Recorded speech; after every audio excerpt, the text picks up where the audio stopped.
My name is Rene Alvarez Jr. I am currently a senior at Gonzaga University, and I want to be a teacher.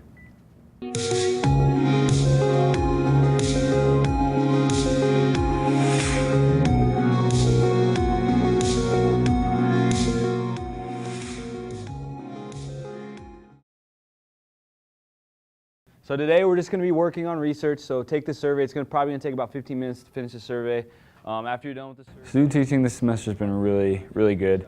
Initially when I was going into it, I thought I was a lot more worried about it. I was almost anxious just because I didn't know if I was going to be good at it. I was almost scared to find out that I wasn't good at it and that I had my whole life goal and all my dreams were I had to refigure those.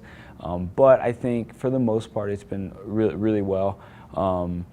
You know, the best way to learn is just by getting right into the action and just learning as you go. And I do make I make mistakes on the daily, but I think what's helped me the most is the fact that, for me, I think I'm pretty good at acknowledging things that I don't do well, and I'm not scared to do that. And so for me, especially being a young teacher, being 22, probably as old as some of these kids' siblings, I'm really almost having to try a lot harder to make that separation known. And I think that the challenging thing is to also navigate wanting to be there for them and wanting to make it an environment where it's fun to learn or where they feel comfortable and they, whether they like me or not, they at least respect me. And I think over time, I've now gotten to a place where I feel like that has been accomplished. I think I'm starting to get into a groove. I'm starting to get a little bit more comfortable with my abilities. He's got the natural, he's got a gift for teaching, I think is pretty clear, and he has the right temperament for the job. It's natural for him. It's very fluid. They talk about, when you think about teaching, it is a skill set and it's a science to it, but there's very much an art involved to it. It's knowing when to apply certain techniques and when to not apply those, and he has a really good sense for that so young in his teaching career. So he's going to be a good teacher. I mean, he's got the feel for it. He does things right most of the time, and when he doesn't do it right, he's the first to know. He understands if that didn't work how I wanted it to work, I'm going to fix that for next time. So a lot of potential.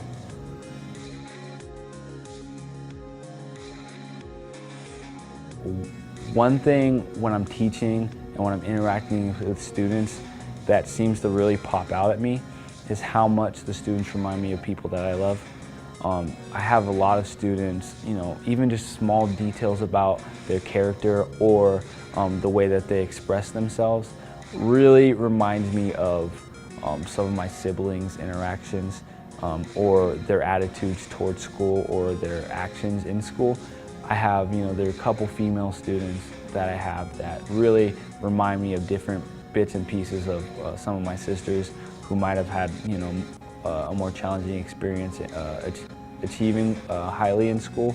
And so for me, seeing that on the daily really motivates me to help them, especially with students that are a little bit difficult. I'm always finding that, despite the fact that maybe they're so unmotivated where it's almost like pulling teeth to get them to write their name on a piece of paper, that what keeps me going and what keeps that drive going is really seeing their reflections in the faces of people that I know and that I care about. And so I think growing up, both in the community that I grew up of Tacoma, and then also growing up in my specific family, really inspires me to continue to make those connections and continue to work hard for the case of these students.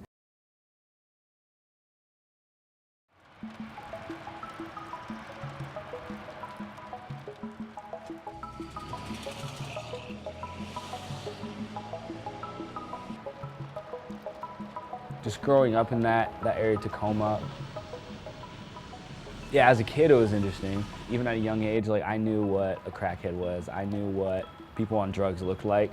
And so seeing some of those kids' parents and knowing what they were doing, I remember as a young kid even feeling bad for kids, And I don't know if that's, maybe it's a normal thing, I don't know, but I just remember really feeling bad for some kids that I knew had it worse than me, because at least my mom wasn't, doing the same things that maybe some of their parents were doing. And so I grew up with having this awareness and this sense of what bad circumstances looked like, and especially for kids. And I think maybe even growing up in that environment and being able to process it at a young age influenced why I want to become a teacher and why I'm trying to reach that profession, just because, I mean, I feel like that hurt, it just stays with you forever. And not even just the hurt that I felt from, you know, growing up in circumstances, but the hurt that I saw other people go through. You know, and I know that there are kids that go through a lot worse things than I did because I saw it, and it's something that I feel. And so when I see a kid that I know, you know, home life isn't that great, it really sticks with me and it really pulls at me. Other significant instances in my life are just the role teachers have had. I just have been privileged to have so many teachers that have taken a vested interest in making sure that I become a good man. You know, and for whatever reason, they did that. Maybe it was because I played sports, and I was really, you know, proactive about doing that. So I think that attracted, you know, coaches to, you know, get to know me on a personal level, and then to, you know, engage in that relationship that goes beyond the classroom, where, you know, they're really wanting to see me succeed outside of school, not just for them. I think other things that drive me, and while it hurts, just the absence of my dad in my life. I can't tell, you know, if he was in my life, if I'd see the world the same, but I think that my worldview and the way I view,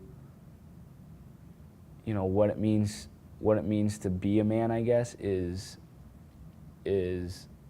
really informed by his absence, because, you know, I saw what my mom had to do to raise 5 kids on her own, without any dad sticking around. You know, and I saw, you know, kind of some of the decisions, or I've heard at least of some of the decisions that he's made, that I don't want to make. And so, you know, for me, you know, some of my goals in terms of wanting to be a father at one point, or wanting to help kids, I think is informed by that hurt that I felt from him not being in my life consistently.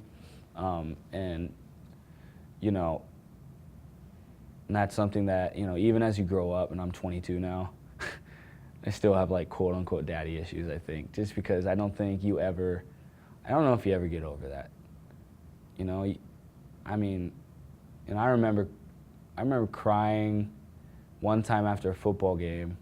It was a really tough loss, and I looked over and I saw my teammate with his older brothers and his dad there, and they were hugging him and consoling him. And I remember I started crying, and my coach came over, and I think he thought I was crying because we had lost, but I was crying because I saw that and I wanted that. And that's just, you know, that's something that I never had, and something that I never got to feel, really, and something that I really wanted to.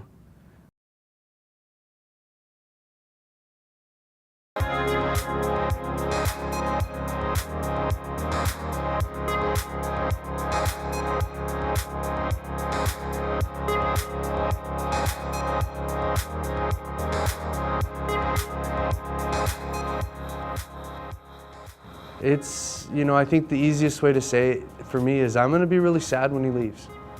Not just because I'll lose my student teacher or lose a part of the staff, but, you know, I'm going to lose a friend. And, you know, I've had 3 student teachers in the past year and a half, and I wouldn't even come close to saying that about the other 2. And I like them, they're great people, and, you know, but just the amount of time when you spend so much time working with somebody for so long, and, you know, you start to, it goes from just, you know, talking about work to now we're talking about family, and now we're talking about struggles we go through and those types of things, and just sharing back and forth and developing those relationships. You know, it's going to be sad when he goes, and I wish he wouldn't go, but, you know, he's got to do what he's got to do, and that's great. And I'm his biggest fan, and wish him the best of luck, even though I wish it was here. Unfortunately, it probably won't be, though. So for me, what really excites me about graduating is, first off, being able to move back home. And I was a little indecisive in terms of, do I want to stay in Spokane or do I want to go back home? And, you know, upon reflection, I think, you know, I really miss being around my family. I really miss being around my girlfriend. I really miss, you know, seeing my nieces and nephews and, you know, hearing the interesting things that they always have to say.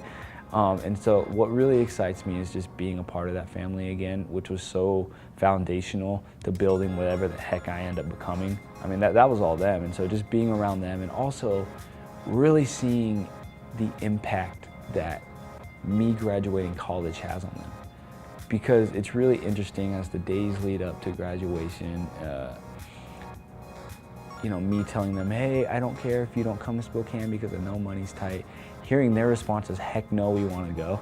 And just the fact that they're so adamant about this is important.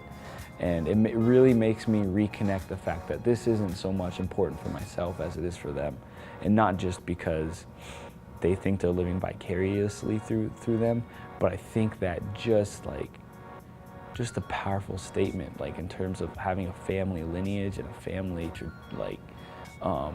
reputation, how like this whole event, me graduating, me receiving a degree from a higher institution, to them it reclaims their story and it rewrites their story.